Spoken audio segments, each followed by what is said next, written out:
অবশেষে ডক্টর মোহাম্মদ ইউনূস পদত্যাগ করলেনই। ৭১-এর মুক্তিযুদ্ধের আমরা ভৌগোলিক স্বাধীনতা পেয়েছিলাম, ২৪-এর হাজার হাজার ছাত্র জনতা রক্তের বিনিময়ে পেয়েছিলাম বাক স্বাধীনতা। সেটিকে সম্পূর্ণভাবে ধরে রাখার জন্য ফ্যাসিস্ট ছাড়া সমস্ত রাজনৈতিক দল ডক্টর ইউনূসকে অকুণ্ঠ সমর্থন জানিয়ে ওনার হাতে দায়িত্ব দেওয়া হলো দেশকে পুনর্গঠনের।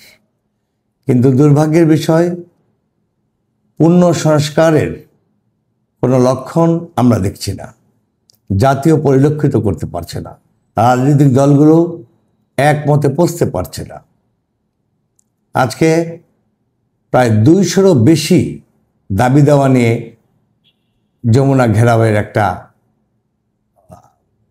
আনন্দ উৎসব চলছে। আমরা যারা রাজনৈতিক দল ডক্টর ইউনূসকে অকুণ্ঠ সমর্থন জানিয়েছিলাম, তারা কেউ সরকারকে সহযোগিতার তেমন কোনো দায়িত্ব পালন করিনি। এবং সংস্কারের জন্য, দেশকে চাঁদামুক্ত করার জন্য, দেশে একটি স্থিতিশীল রাজনৈতিক পরিবেশ আনার জন্য যে সমস্ত সংস্কারের প্রয়োজন, তার জন্য আমরা রাজনৈতিক দলগুলো তেমন কোনো পদক্ষেপ এখনও আমরা দেখিনি।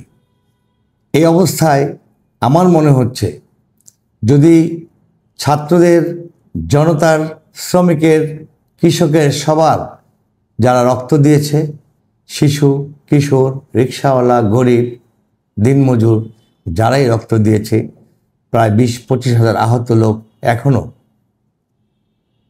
কাতরাচ্ছে মৃত্যুর যন্ত্রণায়, তাদের আত্মার শান্তির জন্যে আমরা ভেবেছিলাম সব দল মিলে একটি সংস্কারে স্বাক্ষর করবে, কিন্তু সে লক্ষণও দেখা যাচ্ছে না। কাজে আমার মনে হচ্ছে, এই অবস্থায়, যেখানে রাজনৈতিক পরিবেশ ঠিক হয়নি, যেখানে সকাল 10টার মধ্যে কেন্দ্রে গিয়ে মানুষ মন খুলে ভোট দিতে পারবে কি না, সেটি সমস্ত রাজনৈতিক দল যদি নিশ্চিত না করে, সরকারকে সাহায্য না করে, প্রতিটি কেন্দ্রে মানুষ যেন বুক ফুলিয়ে ভোট কেন্দ্রে যেতে পারে, সেই পরিবেশ সৃষ্টি করার দায়িত্ব সমস্ত রাজনৈতিক দলগুলো যদি সাহায্য করে, তবেই প্রশাসন, সেনাবাহিনী প্রত্যেকেই সার্থক হবে। তা না হলে নির্বাচনের কোনো পরিবেশ থাকবে না। আর তাই আমি মনে করি যে এরপর, আজকের পর জাতির উদ্দেশ্যে যে ভাষণ ডক্টর ইউনূস দেবেন, সেখানে আমার মনে হচ্ছে, যদি রাজনৈতিক দলগুলো তাকে অকুণ্ঠ সমর্থন না জানায়, আমার ধারণা উনি অবশেষে পদত্যাগ করে অন্য কাউকে দায়িত্ব দেওয়ার আহ্বান জানিয়ে উনি ক্ষমতা থেকে বিদায় নেবেন। কারণ ক্ষমতায় উনি আসতে চাননি কখনো। সবাইকে ধন্যবাদ। আল্লাহ হাফেজ।